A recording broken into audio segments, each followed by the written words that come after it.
Hello everyone and welcome to Axis AMC webinar. Today we will discuss about midcaps, the segment which everyone loves during the bullish phase but have a lot of questions whenever there is volatility in the market. To discuss that, we have Mr. Shreyash Devalkar, our head of equity as well as the fund manager of Axis Midcap Fund. So welcome Shreyash. Thank you. Shreyash, in today's webinar, we will talk more from investor perspective and we will take a lot of questions which they have posted us and they will ask in the live session as well. It's more because that they are coming from looking for clarity in terms of how market will shape up, clarity in terms of how midcaps will do because they have done quite well in the last 1 year. Also clarity in terms of the performance of our fund. So can you throw some light on your views on market, on midcaps, on the valuations, though it has come down, but there are still concerns on it? Sure.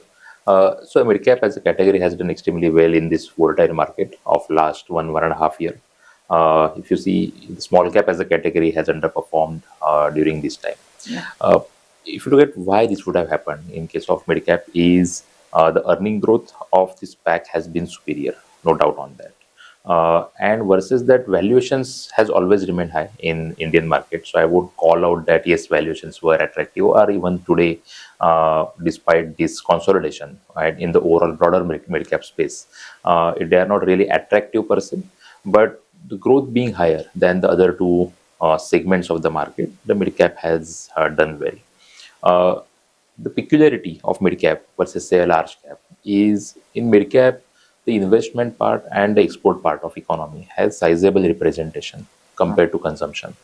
So the sectors like banking, financials, the sectors like IT, they have a very little representation in mid-cap. And if you notice that these segments have actually underperformed in last 3 to 5 years, there has been growth challenges in this segment, while the mid-cap segment is broadly X of that, or very less representation from this, while the more representation is from the capital goods, the auto ancillaries, probably the manufacturing space.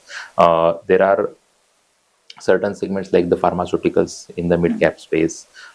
Many consumer-oriented companies are also there in this. So all in all, this entire pack growth has been superior, and that has actually led to a good performance.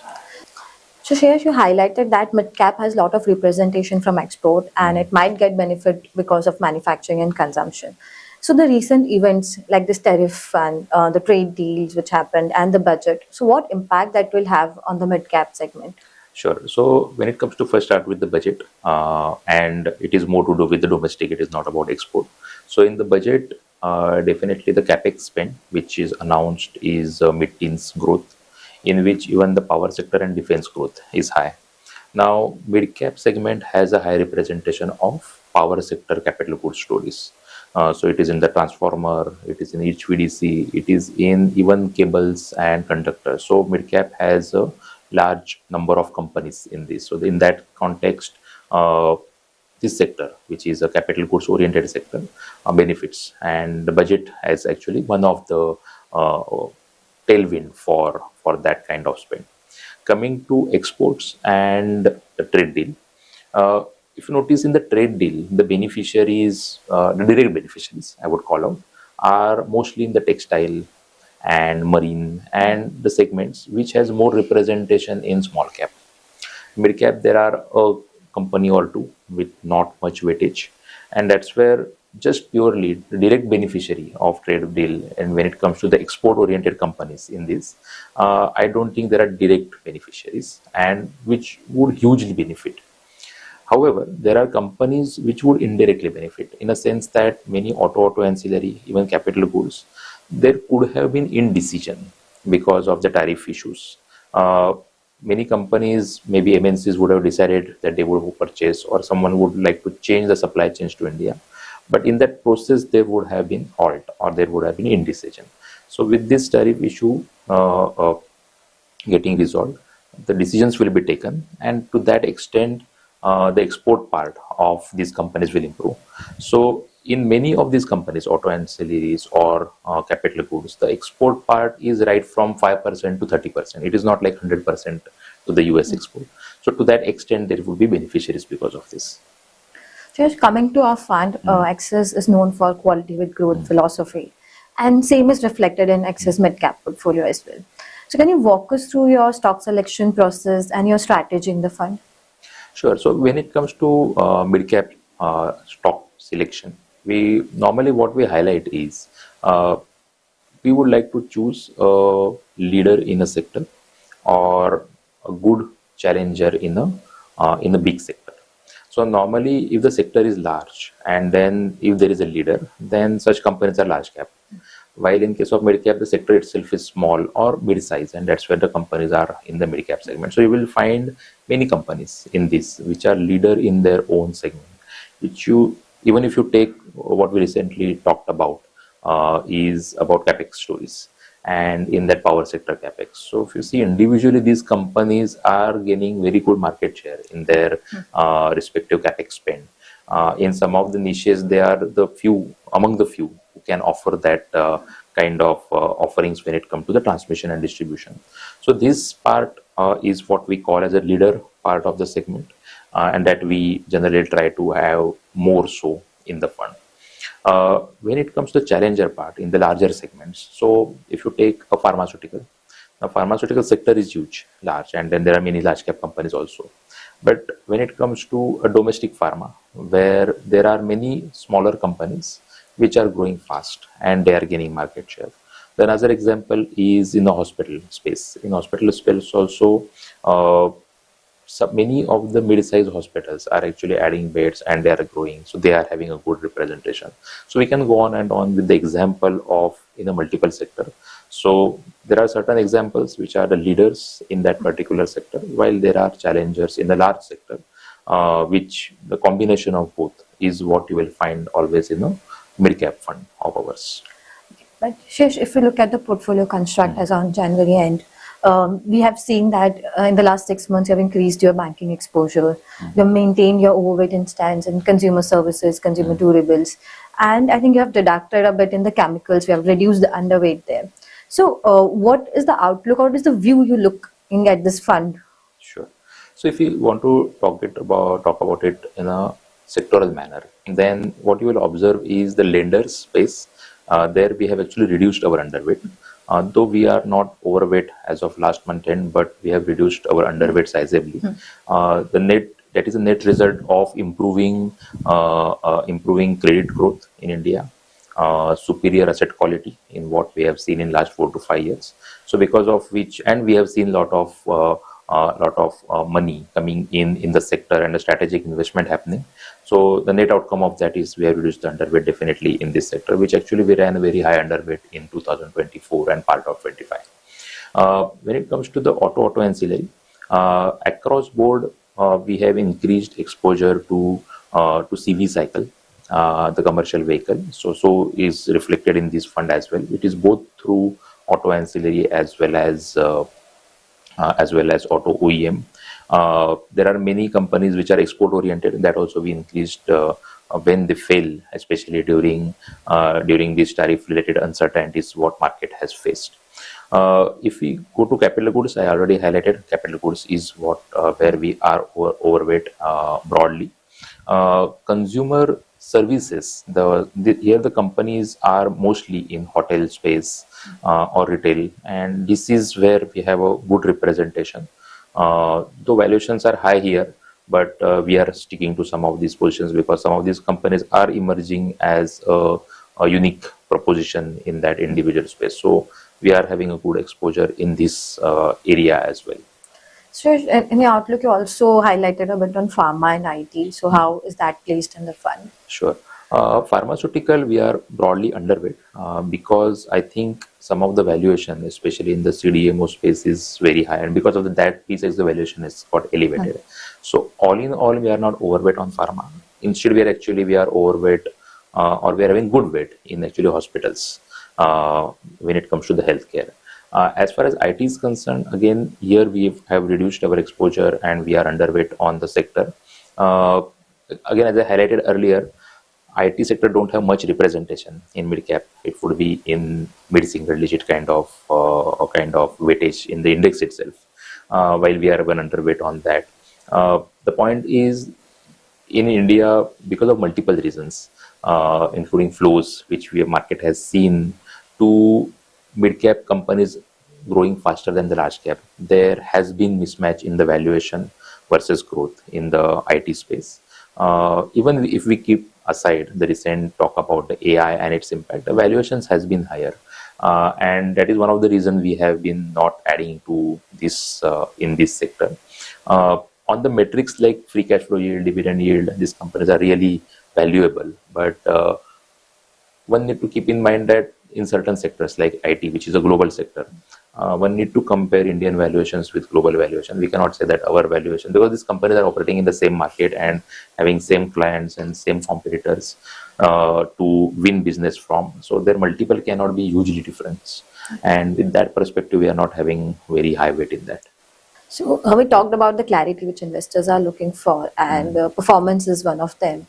So if you look at the fund performance, we underperformed in 22 and 23 by 7% and 11% respectively. But you were able to cop up meaningfully after that. You outperformed 4% and 7% in the next 2 years. But how we were able to cop up, what were the positions you were there? And I think there are a lot of questions on consistency of the performance which an alpha you have generated. So what will the comfort you will give to the investors for performance? Sure. So 20 to 23, the 2 years which you rightly highlighted, has been really different in that sense when it comes to our fund positioning versus the market. During that time, there was a post-COVID recovery, and a certain segment of market went up drastically, while our funds has been positioned differently in that sense. Identifying these differences, we made multiple changes. Actually, the outcome which you have highlighted in 24-25 is more because of the changes we made during 23 per se and a part of 24. And these changes, as it get reflected, so if you see our recent churn ratio also in this fund over last 1 year is somewhere around 0.4 as such. So with that kind of changes which we did in 20 part of 23, 24, 25 to capture this, especially what we talked about as a capital goods as a theme. So we were underrepresented in that. So we captured it and we changed accordingly. And then the outcome which was we have seen that some part of it we could do well in the last couple of years. So yes, the changes were made in the positioning as well. So, Shreyash, one thing you mentioned is the portfolio turnover, and I think we have a couple of questions which are there from the investors on that.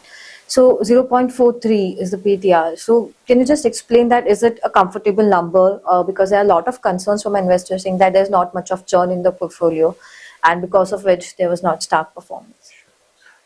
In my opinion, this number in itself is very good as such, because if you look at the changes, if you notice, especially from 22, 23, and if you see the portfolio of 23 and 24, and there are dramatic changes also, especially as I highlighted that some of the B2B names.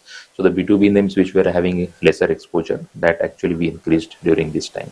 So this has helped the fund performance in last couple of years. So there is no ideal number for churn per se, but whenever it is warranted and needed, we did it during that 23-24. And even now also we remain agile, and if it warrants, you must have seen multiple top positions changing in last 1 year or so. So we are actively doing certain things that we don't want an individual position to be 4, 5, 6% of the fund. So actively we are churning out of it if it goes passively, especially. So it also helps in churning out very expensive stock because in midcap per se, I think that one need to be very, very mindful of valuations as well beyond the point, because certain companies you will notice that the valuations, because of the flows and because of multiple reasons, it has are really high. So we are being disciplined about it and trying to churn it out more frequently. So there are a few questions from the investors, and I'll just read them out for you. Sure. So there's one question from Rohan, which says that what exactly went wrong in the last few years in the fund? So as I highlighted that yes, the 2 years of as you pointed out that the 2 years where there has been a certain underperformances, it was more to do with the fund positioning during that point in time, which we changed and with which we have seen certain performance in last 2 year. The cumulative outcome obviously is not as expected. Definitely, we are working more on it, and we would make more changes if it is required. And we are getting more and more agile on this one. There's another question from Apurva, which says that will the fund align better with long-term goals now? So, as far as fund positioning is concerned, the long-term goal obviously is to invest into the Indian mid-cap space, and because this space has been having higher growth than the large cap, and because of their size and not so much related to the nominal GDP growth, so we are attempting to add best companies out of this, and the best companies in multiple sectors. So it right from autos to healthcare to consumer and lenders. So in the multiple facets of sectors, we are adding multiple stocks, and the fund is positioned for that. So there's a question from Karan. How soon can investor expect more stability in their performance? I think I'll connect this with also that how do you look at market? If it remains volatile, then I'm sure the fund performance also looks volatile because it's always competitive. Sure. So in mid-cap fund, you will notice that always there is volatility, and the stocks get expensive too quickly, and then suddenly, with some trigger or other, they may fall also as such. So that inherently leads to more volatility in that space. So from that perspective, you will see that the fund is definitely well diversified. It's not only in terms of number of stocks. It is more to do with the sectors and representation of multiple sectors in the fund. So we have tried to touch upon most of the sectors, and it is having representation. Even if you notice that metal and mining, we are not much, but actually we have tried to replace with some other proxy stocks so that these stocks will do well whenever metals are doing well. So with that particular point in mind, to control the volatility and position it so that all the facets of economy get represented, there is a sufficient diversification. At the same time, we have not concentrated at an individual stock level. So earlier you would have found certain stocks are having very high weightages.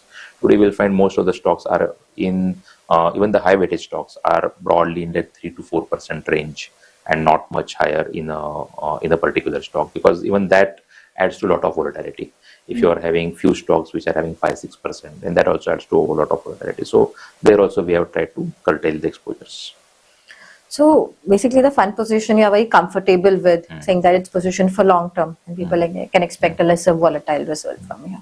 But if I talk about mid cap as a segment, so do you think because it has done quite well compared to large and small cap, will it continue to do well, or there are different segments? Because we can see market earlier talking about large cap doing much better, then there are some noise around small cap as well. So how mid cap is placed among this? Sure. So actually, if you one point here I would like to highlight that our midcap fund, you notice that in last 1.5 year, small cap has underperformed midcap. So our midcap fund is having probably one of the least exposure to small cap in the fund. So we are not having much exposure to small cap. We are having exposure to mid cap and lower end of large caps. Basically, the large caps start from 1 lakh crore. So you will find 1 to 1.5, 2 lakh crore kind of large caps and mid caps. And those companies earlier used to be mid cap, and then they became large. So next 50. So you see that the fund is more into that. So our call was that yes, probably small cap may not do well, and that's where we have been low. So the small cap exposure is in mid single digit actually in this fund. Now coming back to your question of how we see from here on, as I highlighted, mid cap have done well because of the earning growth per se, and so the net outcome is one, valuations impact, and one is the earning growth. So in my opinion, earning growth part of it of mid cap will continue to do well. Valuation, because of the recent outperformance, probably compared to other segment, it definitely would have gone up. But in my opinion, because the growth is there and the compounding effect of it, And more importantly, some of these companies are actually leaders of their segment. So even if the cycle comes back, they will do well. So irrespective of valuation, I think that one should look at this segment as a segment for systematic investment rather than huge lump sum investment. So from that point of view, one should uh, arrest their individual segment risk by allocating adequate exposure, but gradually rather than in a lump sum manner.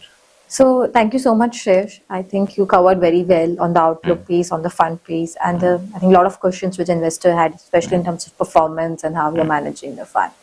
I think that's it from our end.